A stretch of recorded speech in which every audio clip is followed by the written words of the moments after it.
Hi, welcome to Heart Talk. This is Pete Carlson again. Thanks for joining us.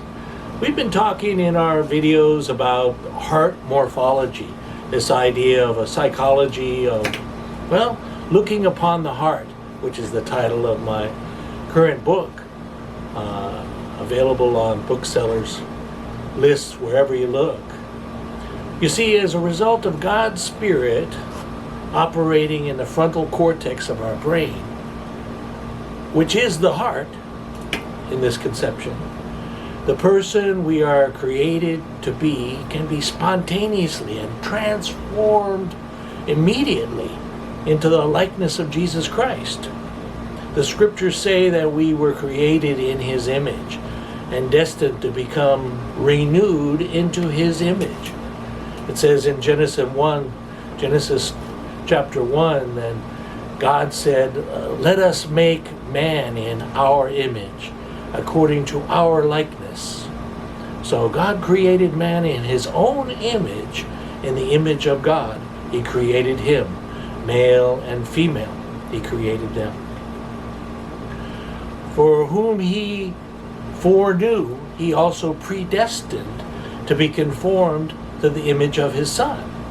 Moreover, whom He predestined, these He also called.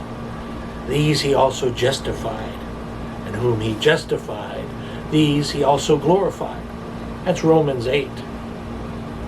So, if we're called into this conformity with His image, looking upon the heart as everything having to do with inviting Him in. In fact, this is the highest calling, to be conformed back into the image with God that we were predestined to be. Because of sin, which has come into the world and into our flesh, we must be redeemed, washed clean of our sin by the blood of Christ, and indwelled by the Holy Spirit, to be one with God in Christ, and therefore we will be glorified. As such, from a biological brain function perspective, it must be necessarily so that the frontal lobes are being utilized, concentrating on God and His high values, and sensing His guidance and power and love more consistently when we look upon the heart. Eventually, at least potentially, we can continually experience the sixth sense. It's not just the eyes and the ears and the nose and the taste and the touch, but the sixth sense of spirituality.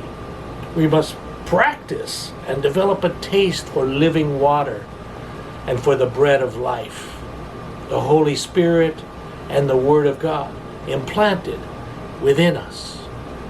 Much like a connoisseur of fine food and drink, we become craving for that good taste.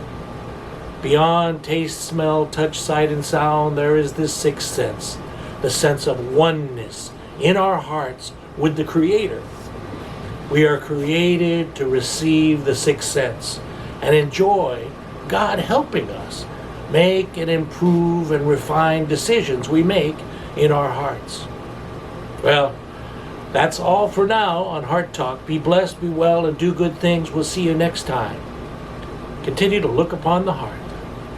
Thank you.